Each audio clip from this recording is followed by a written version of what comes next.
Hello, and welcome to What We've Learned. Another episode from Series 3. Series 3 brought to you by Shane and Steve, and leaders and pioneers. And Shane, we have another brilliant guest today, don't we? We do indeed, yes. Super excited about today. Super excited about who, Shane? Let's talk about who we've got. So, Gemma Davies is joining us all the way from sunny California. And the reason I'm very excited about Gemma is because she was voted B2B Marketer of the Year in 2019. But she's now head of global account-based marketing and has responsibility also as customer experience engagement for ServiceNow. The really interesting thing, and you might not be able to tell this from what she goes on to talk about, but actually Gemma's rise has been somewhat meteoric since she graduated from Reading in consumer behaviour and marketing in 2010.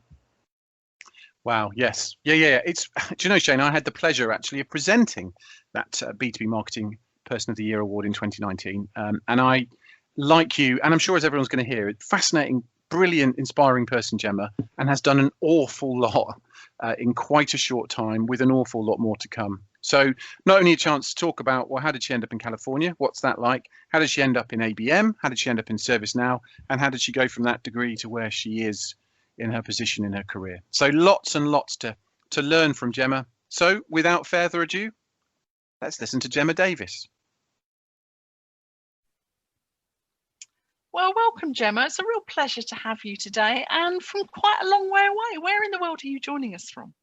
Yeah, Shane, thanks so much for having me. So despite the British accent, I am here live in California in the United States. So it's a real pleasure to be here.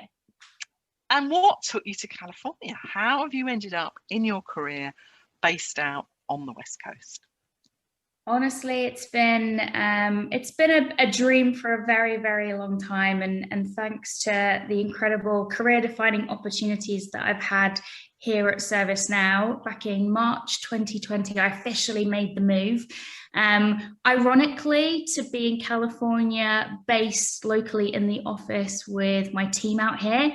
Unfortunately, I didn't make it officially into the office, but virtually it's been great to be on the time zone in such a beautiful part of the world. I mean, just being able to not only wake up to sunshine, but just be able to get outside and go hiking despite everything going on in the world. It's been a great way to help me balance priorities and find a good balance at work as well. And the bonus is to still be close by to the team on the time zones as well. You can go off, people, can't you? As I sit here in a grey and miserable part of the UK, listening to that I could hike through the rain to the shops and back. Listen, it's not been just a kind of jump in there. You've over the last few years, you've been travelling an awful lot, so you've probably had a feel for where you were going to land, Gemma. But before we get into that, I wonder if we can rewind back, because it's been a really fascinating journey, and why we wanted to talk to you today is, where this all started from. So if I can kind of cast your mind back to, where did this marketing and your love for marketing born? Was it in your first job? Was it before that? When did this feel like this was the journey and the path for me? Yeah, that's a great question, Steve. Oh, to reflect.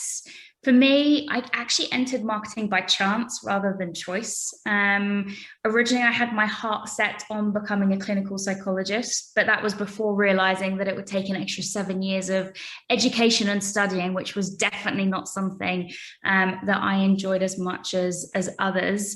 But I knew that I was always fascinated by human behavior and why people do what they do, and landed some great work experience actually in the tech sector, which really gave me some insights into not only the working world and working environment, but also gave me my first experience of a boardroom, and just being in that room, hearing the types of conversations that were happening, the focus on how we could help customers and do things differently to drive bigger outcomes and success just really inspired me. And honestly, it was the time in that boardroom and the reflection that night that made me realize that tech is where I wanted to be, and marketing was really where I had a place in my heart that I wanted to explore more, and that sort of led me down a marketing and consumer behaviour course at university, with additional work experiences and all sorts of different things, and that's really where it's grown from, to be honest. That's really interesting, isn't it? I think lots of us love our roles in marketing because, as you say, that element of human behaviour, and you were lucky enough to get that insight early enough that you could change your modules, which is interesting because not everybody, that doesn't always happen. So you've got a passion for something. You could see there was career opportunity. Obviously, tech starting to boom and marketing an important part of that. So what happened then? How did you go about sort of getting your foot in the door to starting your career path? Yeah, well, during my 3 years at university, it was actually my landlord who at the time was a very successful marketing leader in the tech space, who happened to forward me an email from Clive McNamara from my first agency, who was the founder and CEO, who was looking for ambitious early career talent. And from that email, I went for my first interview to really enter agency side, focusing on providing marketing programs, events, ABM, all the kind of full funnel activities into some of the largest and most complex technology brands. And it was truly fascinating. I still remember to this day going into the local sweet shop in the village that the agency was in, and they asked us to put together a plan for how we were going to sell sweets in the village to all the local children. And apparently it was my inquisitive questioning of the shopkeeper that sealed the deal for my first, I guess, official job in marketing, with the marketing practice. And that was the account exec, is that right? In terms of working with them, and just that. I try not to age you, Gemma, but that was quite a few years ago, because you've just referenced ABM and a whole bunch of techniques that I think it's probably fair to say back then you were doing, but may not have been labelled as they are today. And we'll come on, I'm sure, back to ABM because you're such a well-known person in that space. But it was an account exec job looking at marketing, or were you doing the classic account exec of actually someone else's marketing? I'm just literally account handling here. Well, how marketing focused was that first role or those first few roles for you? Yeah, I was deep in it, and you're spot on, Steve. We were doing account-based marketing. We just weren't calling it account-based marketing in those days.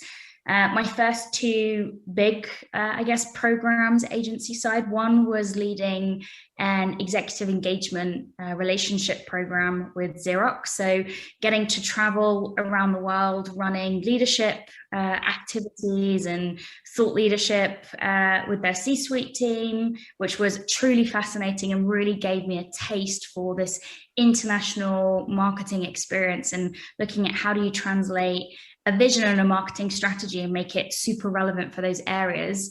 And then on the other side was working with Canon on account-based marketing and kind of win flow mapping. And I never forget going to a Christmas concert of all things and seeing these Canon cameras. And I just felt so proud to work with a brand and partner with a brand on driving great outcomes, whether it was their managed print services or their cameras, all the great things that they did. It was the first time that I'd really experienced this moment of being truly connected to brands and knowing that the work that I was doing was actually really making a difference in the business. And I was super proud to be able to share that. And when I look back at those two different programs, despite the fact neither of them were called account-based marketing, they absolutely embrace a lot of the principles, which was insight-led strategic programs where we were super focused on how do we drive outcomes and success for a very small number of very strategic accounts. How do we make ourselves relevant, and how do we help take them through that kind of sales cycle so that they can be successful in their pursuits, delivering to their business outcomes, not just ours. And it was fascinating. I learned so much in that time, lots of great advice. One of the best ones that I still reference to my team today is about kind of assumption is the root of all screw ups, let's say. Never assume anything. It's a very podcast friendly way of putting it for us. Thank you.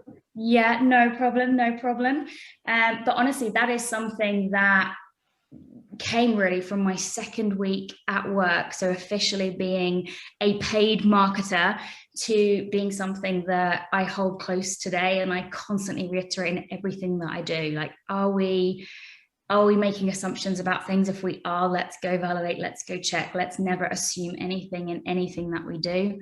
And it's been some of the best advice I've ever had. It's interesting, isn't it? Because it's really hard to leave your assumptions behind. Or I love the fact you say, well, at least let's go and test them. Let's go and find the insight. Let's see if the gut feel can be validated. But I'm interested to know, and it's fascinating, Gemma, that you from a very early stage were involved in international, because I think one of the things that I found also working internationally is that it actually really helps, because when you're working with others from different cultures, different teams, they automatically bring different assumptions, which allows you to challenge yours. So do you see that as perhaps as a positive, or does that actually just make it all more challenging?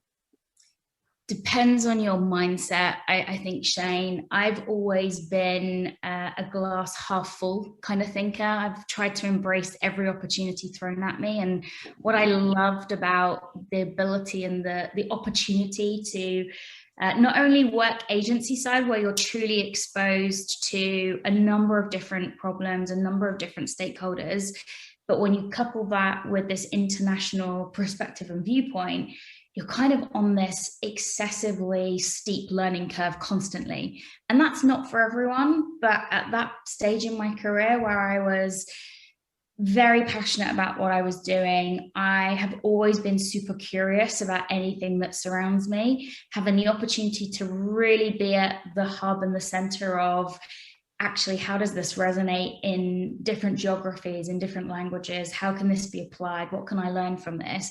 Meant I was just constantly infused with creativity and different ways of doing things that honestly really helped me accelerate my career very early on in my journey.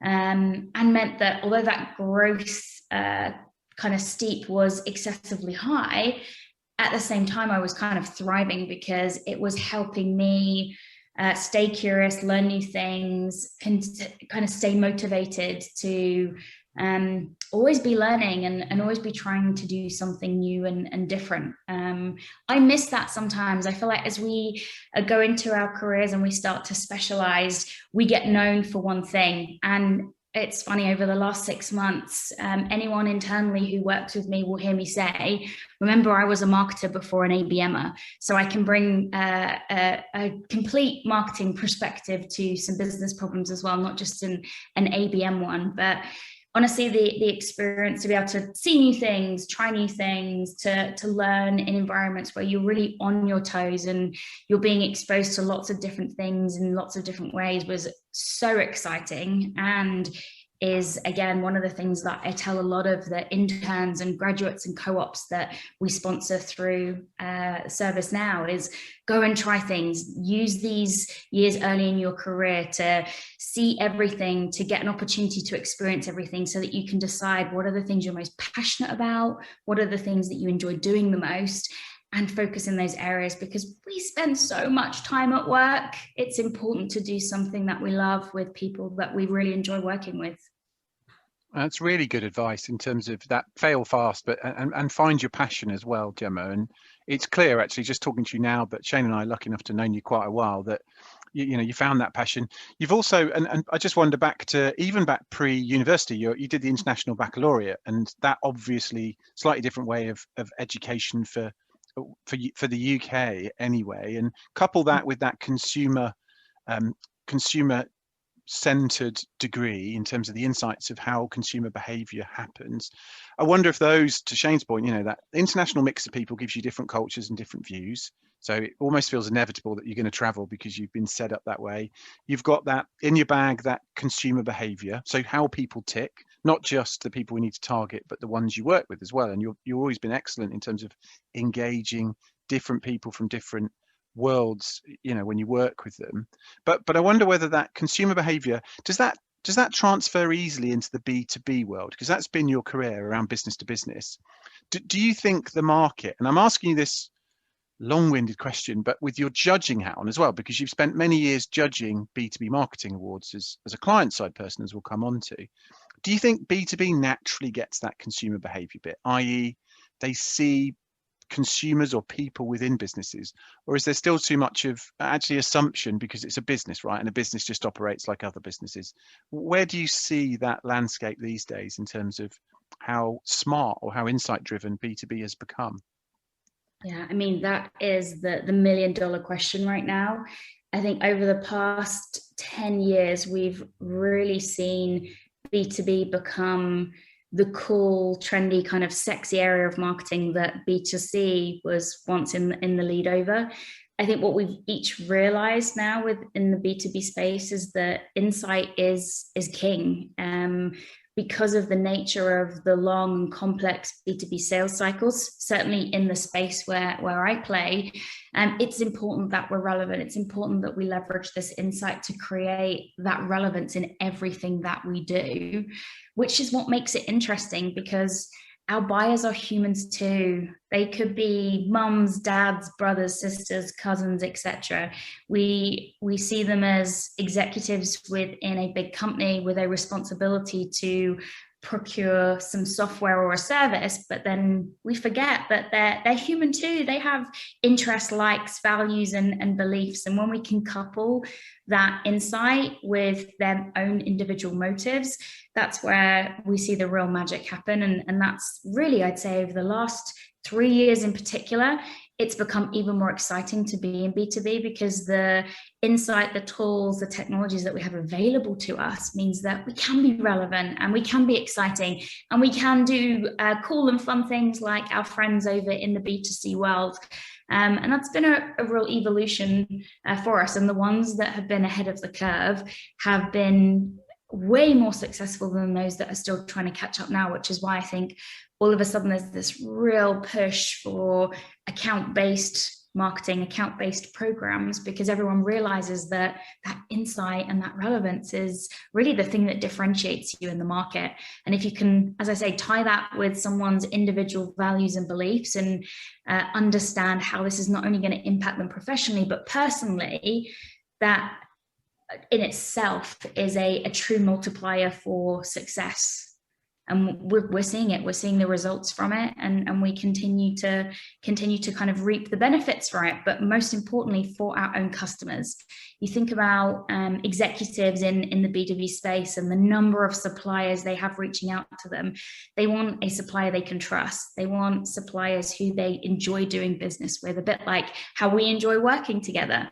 And so bringing that consumer behavior perspective into the B2B marketplace is so important and is critical, and ultimately is going to be what defines those who are going to be successful as business to business evolves, and those that are going to be left behind because they couldn't keep up with the competitive advantage.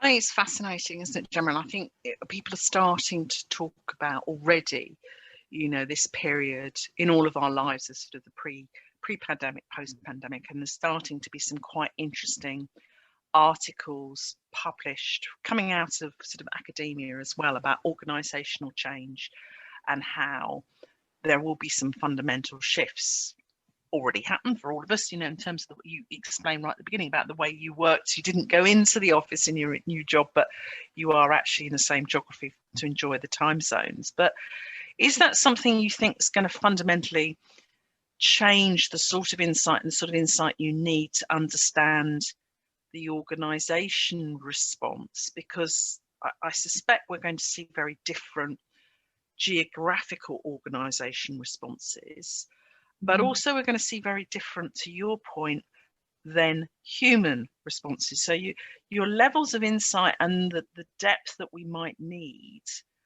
are going to be quite different, I think, to what we've used before, perhaps even some of the data points. Are you starting to look at that, Gemma? Yeah, absolutely. It is so key and critical. What we've all seen is that our audience are becoming more savvy, more diverse, more informed. They want experiences. They don't just want to be talked to. And originally we could communicate to them to an area where we knew they were, i.e. their workplace. Now that we're not all sitting in our workplaces, in our traditional areas, is creating challenges for marketers, and will continue to do so, which is why it's even more important now that as marketers, we really focus on value and outcomes so that we can be meaningful and valuable to those that we are trying to reach and trying to engage with, so that they want to meet and engage with us in their own environments, whether that be working from a coffee shop, working from home, working from their closet at home, or in fact, when it's safe to do so, going back into an office environment.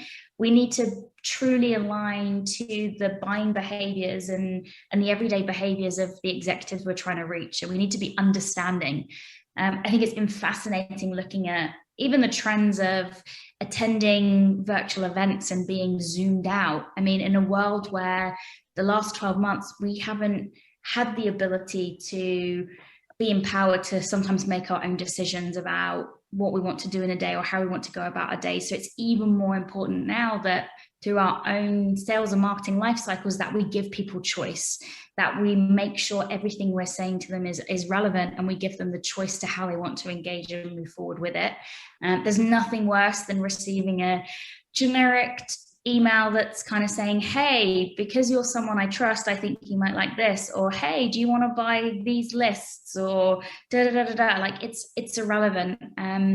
It is so important that we take the time to understand the motives for each other, that we tailor everything that we do, and that we be really respectful of people's time as well, especially now that we are balancing multiple hats at home, in the office. There was a great quote the other day that it's not that we're working from home, it's that kind of work's now at home with us. So even trying to figure out how we balance that ourselves psychologically is still a pivotal point for us just as human beings, let alone as marketers or buyers.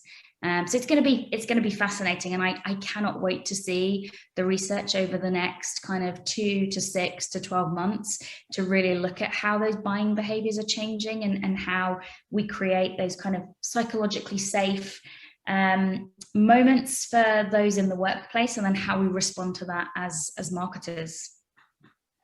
And Gemma, to that, it's fascinating, isn't it? I wonder, just because of your, we've talked about your career today, and I don't want to skip over it, but you've now, as you've articulated a few times, you're now working in a client-side organisation and have been so for 5 or 6 years or so, or that's the next wave of your career. And you're over in California, so I've started over in the UK, over in California, the US. Do you think that last piece you've said around those behaviours, have you experienced, or do you feel that actually with a brand like ServiceNow, global brand, it's all the execs, well, forget the countries, it's very similar human behaviours, or is there a big disparity that actually we can't model our programs for the US market to be the same as the UK versus France versus Germany versus LATAM? Are there similarities, or is it just, has the world got bigger in terms of those changes and those behaviours, or has it come closer together because of the last few years, do you think?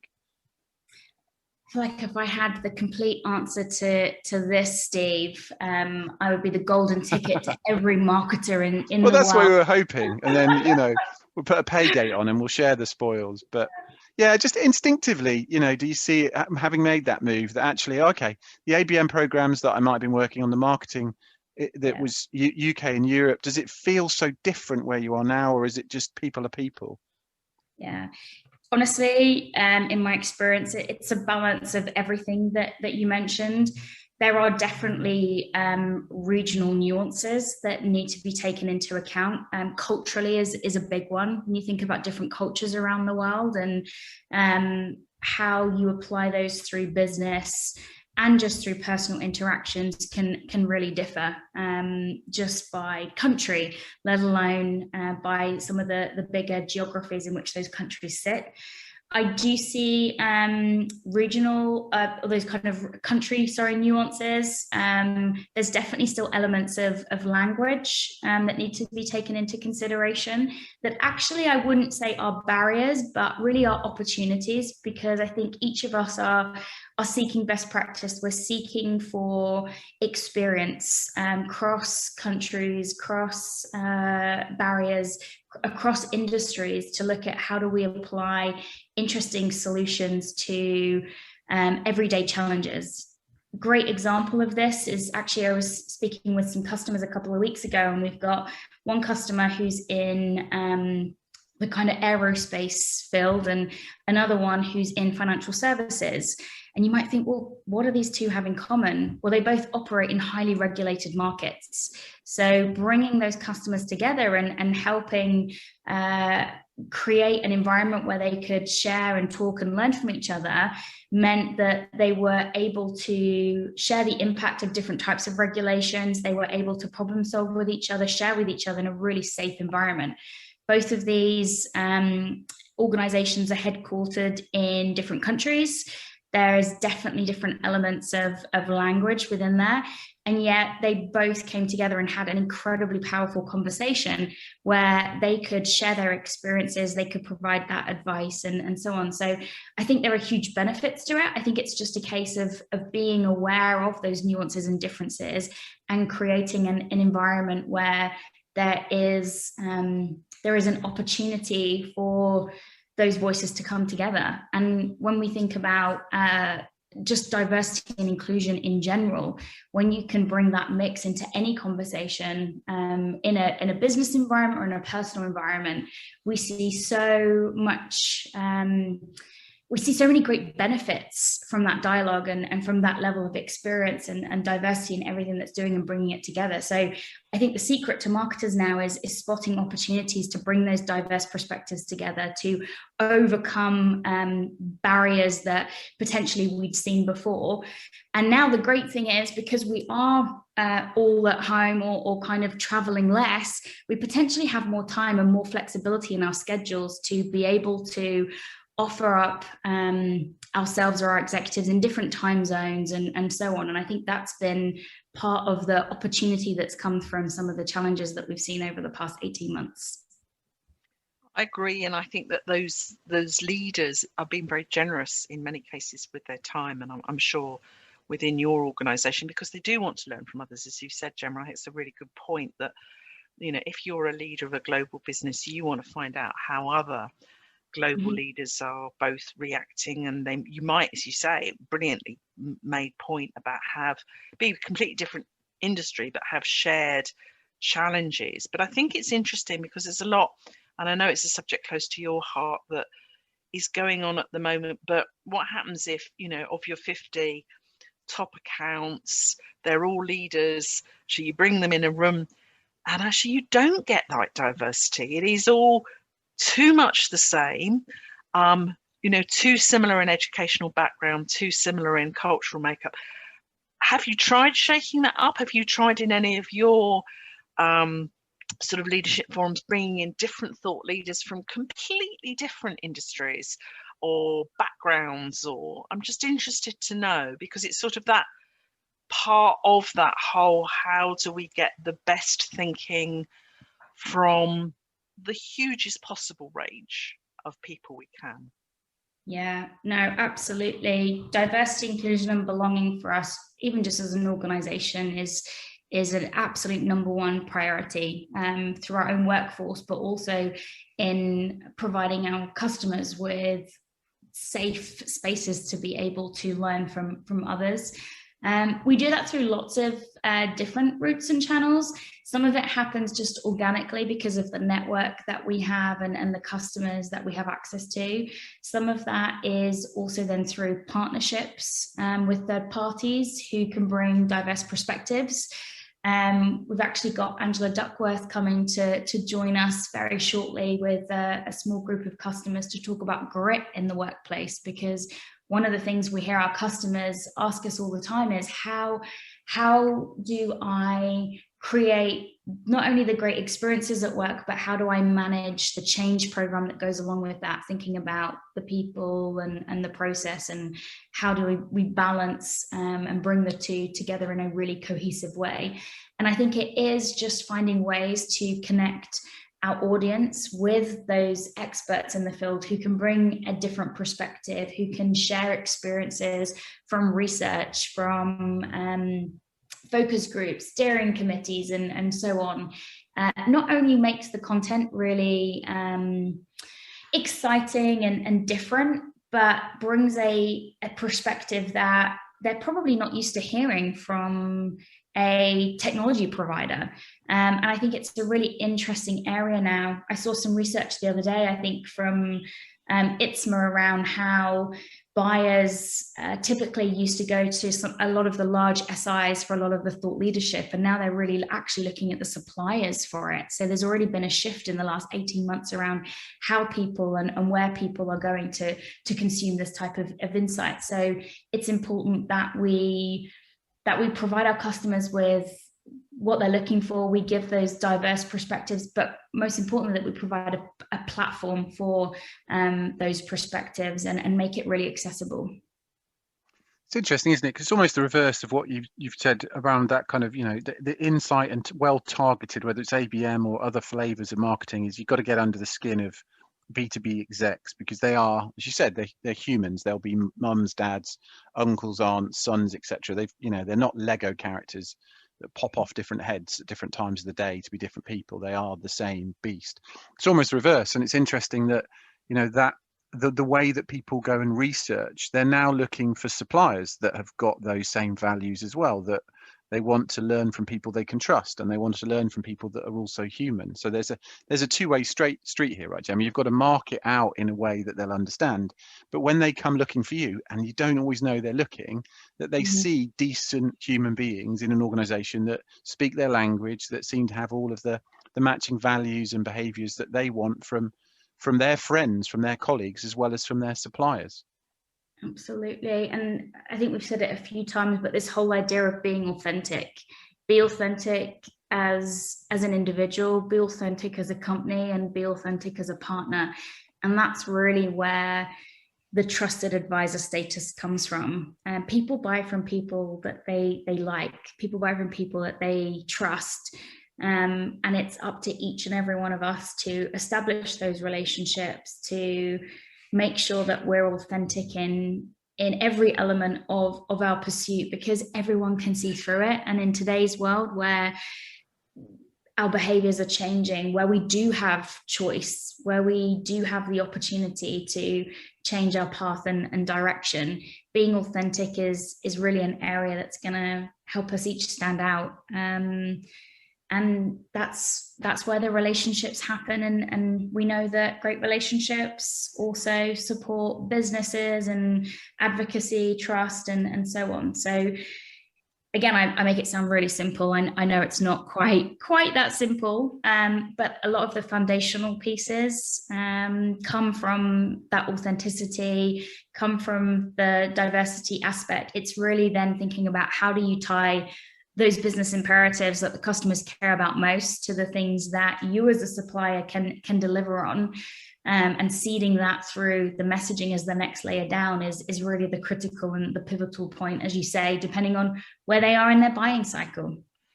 Gemma, I want to pick up something you've mentioned, which sort of to me is a foundation stone of trust, but it's not. You've mentioned it 3 times, perhaps without even realising. You talk about safe space or safe environment. And to me, I think there might be many people listening who that's perhaps a new way of thinking. I mean, it's been around as a concept for a while. There was some really interesting research done on it by Google, actually. But why are you referencing that quite as much as you are, and what do you mean by it? Yeah, great question. I think, again, when I think about almost the definition of trust, it's confidence in someone's integrity, in the honesty that they bring. It's the belief that what someone is telling you or sharing with you is authentic. And we talk about circles of trust when we think about how we lead and manage people and teams. And there's a number of great business books and things on the psychological benefits of building trust and circles of trust. And I think in business, when we think about what are the outcomes that we're trying to drive, especially with an executive audience where we are trying to create great experiences that matter. We're trying to create great experiences that drive an outcome. Trust is ultimately a way that we can measure our ability to be successful, I think, in that relationship. So if I think about the work that I do right now at ServiceNow, I'm really focused on how do we, number one, make things relevant to an executive audience? How do we craft content, conversations, and experiences that are highly personalized and worthy of an executive's time and attention? And then how do I then make that consistent? So how do we create then consistent experiences, materials, and engagement that really represents the ServiceNow brand? When I bring those two things together, that to me is where I can really highlight and create a trusted moment in time for a customer. And with that trust then comes that goodwill. And from that goodwill ultimately comes a longer term commitment in terms of what we can do for a business. So when I'm tying it back into how we engage and how we win the hearts and minds of executive, it really does come back to making it relevant and making everything that we do consistent, so that we do build that trusted status, and that we do have an open relationship where there is mutual and sustainable goodwill for not only our customers' business, but for our own as well.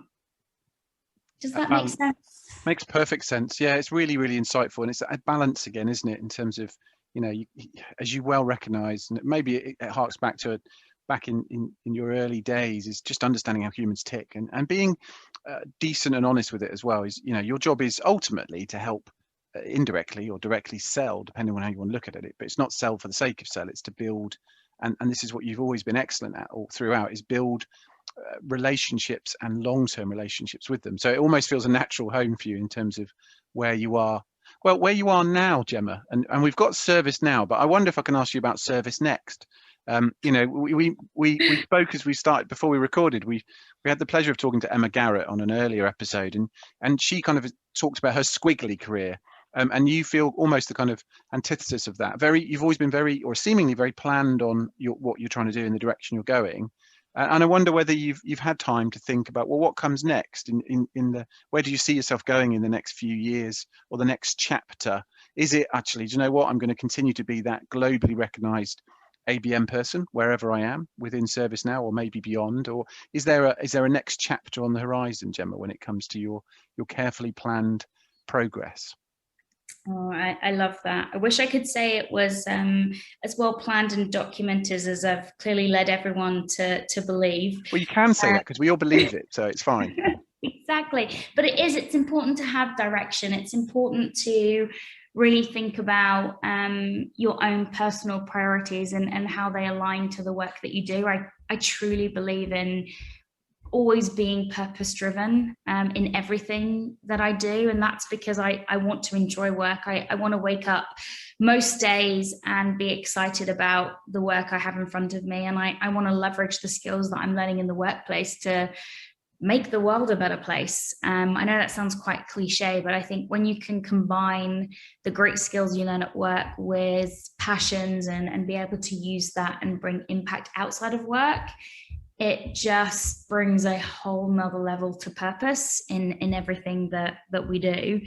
In terms of kind of planning, another, I guess, wise phrase that's really stuck with me, that I'd say I came to a point halfway through my career where I realized that you can have it all in life, just not all at the same time. And there's definitely been some hard decisions I've had to make around how I want to prioritize different elements of my career, of my personal life. And moving to America was one of those. I miss my friends and my family so much, but the opportunity for my career and to take all of the great work and experiences that I've had earlier on in my career and bring them to a new market and be really consumed by doing things a slightly different way, learning a new way of doing things, learning about different states here in the US alone has been an amazing honor and growth journey for me in myself as well. So I always say to people, have direction, set goals, write them down. There's a great stat that I I think it's something like you are, again, I'm not going to quote it because I haven't got it completely right, but they have proven that if you do not write your goals down, you are significantly less likely to actually achieve them. So write them down. They might change, they might evolve, but have something to aim for and something to really focus on. Because as I say, you can have it all, just not all at the same time. So prioritize, think about the stepping stones to get to there. And you know what? Fail fast. Don't worry if it doesn't go in the direction that you expect it to. Sometimes the best journeys and the best outcomes come from those moments in your career that are unexpected at that point in time as well.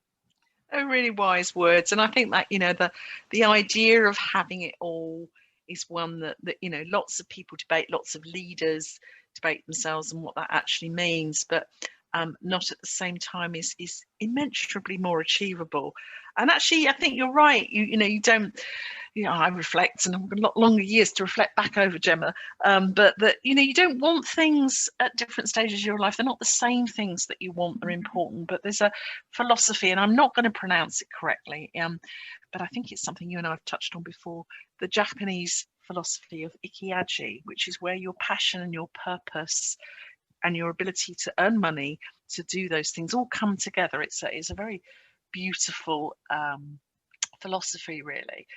But it certainly helps, doesn't it? If you can do things that you love doing and get paid to do them and be somewhere that you're meeting new challenges, it all helps. So what are the next challenges you've written down then, Gemma? What would you like to be, learning next, or setting yourself as a sort of a challenge to yourself, what it's going to be? And let me just interject, whilst you're thinking about that, Gemma, a bit of thinking time. I believe it's 42% more likely to achieve your goals if you write them down, according to the Dominican University in California, your homeland as it stands. So yeah, to your point, just to help you out with the stat, that's at least one of them. Maybe it wasn't the one you're thinking of, Gemma, but makes your point. So to Shane's question, you've written down, where are we going next? What's on the list?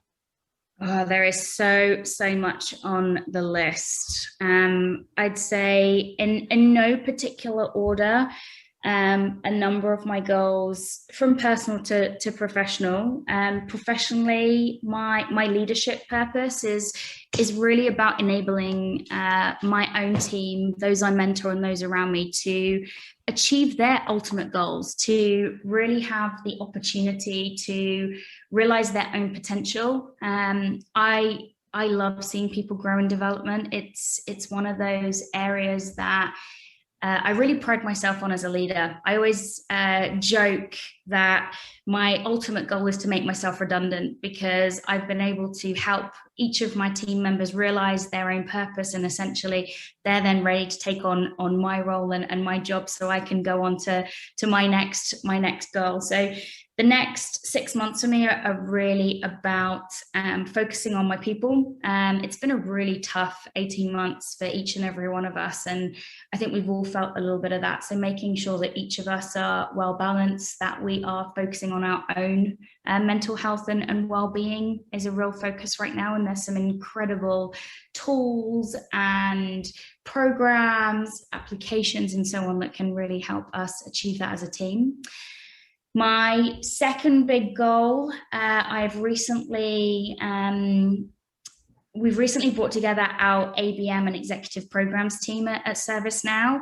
And what's really, really exciting about that is the opportunity to bring the power of these two incredible teams together, and to really look at how do we become a trusted partner to the C-suite? How do we drive that mutual and sustainable value for everyone involved through account-based and white glove engagement? So building an innovative and trusted community is one of my own objectives that I'm looking to do here at ServiceNow, which is going to be incredible because, as we've talked about, there's been lots of pivotal points in my career where I've had the opportunity to build C-suite executive programs, and now I have the luxury of being able to pull it all together into one truly orchestrated and cohesive plan. So that's definitely gonna keep me busy.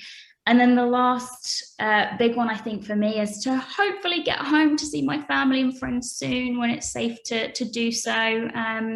as you know, the last 6 years, I've traveled a lot for business. I've traveled to be on site with customers, to really look at how our platform and the work that we do is really impacting their businesses, and to help them be successful. And then all of a sudden, I leave the UK, I jump on a plane, I move to a whole new country, I go into lockdown, and I'm stuck at home for 18 months.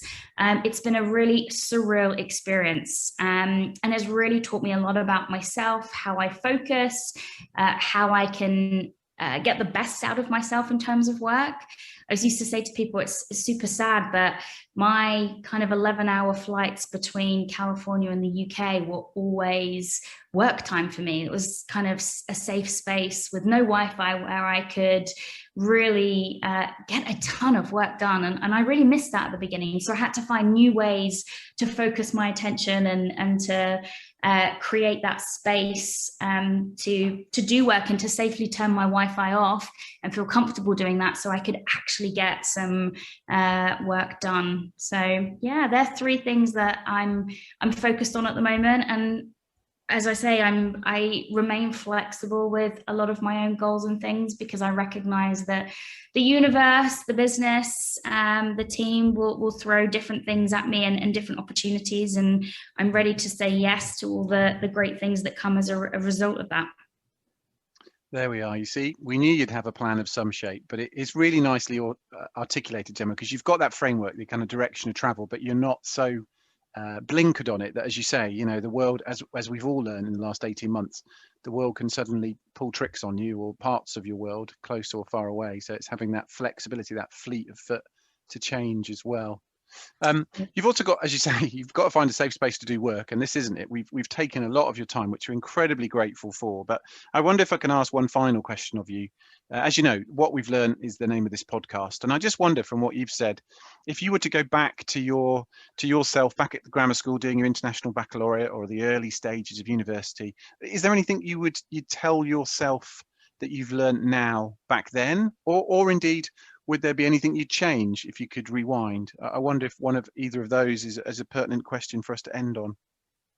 Oh, there is so much different advice I would give to myself on reflections.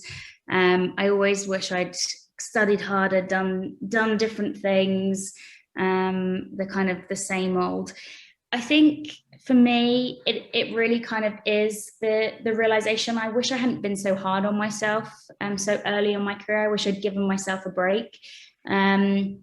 I still do, even to this day, get myself stuck in what we call thinking traps. So I overanalyze everything and anything that happens. And I wish I'd learned earlier on in my career, and earlier on when I was at school, to really let go of those moments and look at failure as success in progress, and not overanalyze each of those moments in time. So I think I would go back to my younger self and say, don't stress too much about this essay or this score. See this as an opportunity to learn something, to thrive. And this is just part of a bigger journey. Well, there we are. Some really, really lovely stuff from Gemma. Thank you, Gemma. So on a journey, Shane, as she said, lots and lots achieved already, as we signposted at the start of this podcast, but an awful lot more to come, I'm sure. And I think one of the most interesting things is being in ABM before ABM was even a thing. Yes, I think it's interesting, isn't it, how your career can take you in a direction if you're in the right place at the right time. And when a category like ABM, account-based marketing, started, it wasn't called that. You know, for those of us who've always done, you know, key account work, whether it's key account sales or key account marketing, when ABM came along, it was just lovely to have it really codified and become a professional discipline, which is definitely what it's become. And I think it's a really great learning for us all, is that if you're in a space that's growing fast early, like Gemma, it can take you a very long way very quickly. Over thousands and thousands of miles to a new home in the Bay Area. Absolutely. And you know, not only has she traveled with the job in geographical terms, Shane, but I think what's really lovely about Gemma is she's done a lot, as we've said, in relatively short space of time. But she makes a really nice case for anyone listening in that you can you can take transferable skills to other markets. So, not just working in Europe, but working overseas in the US in this case, which I know, Shane, you can relate to from your time over there. But also that classic agency client side. Can I work client side and be relevant to agency and vice versa? And of course, Gemma's done both. Absolutely. And I think that, to me, Gemma's an exemplar of being a fabulous networker. I mean, she is great at it. She's really good and generous with her connections and sharing her learning. She speaks quite a lot, which we didn't really talk about. She learns from others and she passes those learners on. She's a real giver in her knowledge. And also, I really feel, she's a person who seizes the day. She seizes those opportunities, which is just great, and it's a great energy to have, and it does take you a long way. It does indeed. I think the only thing that I'm not sure I agree with Gemma on is when I get to 11-hour flight, I don't like to take my laptop out. I like to sit with the gin and tonic and maybe peruse a movie or two. But perhaps that's the difference between the two of us, that she's thinking it's her time. She can get on and work and use that time. Perhaps as you've travelled as much as Gemma has over the last few years, you've watched every movie, and therefore it is time to work. So, Gemma, look, thanks so much to you for making time for us. As Shane and I have said, very busy person, and we really appreciate her wrestling with time zones to be able to talk to us just now. So that was excellent. I hope you've enjoyed that. Shane, thank you as ever to you, and thank you for listening in. Loads more episodes you can go and enjoy. Go to www.podcast.co.uk. That will take you to our LinkedIn home where you can see chat on this and any other episode. You can also find us on Spotify, on Apple, on Acast, on Google, basically all of the good and some of the not so good platforms that podcasts are on. What we've learned will be there, and we hope to see you there soon. In the meantime, thanks everybody.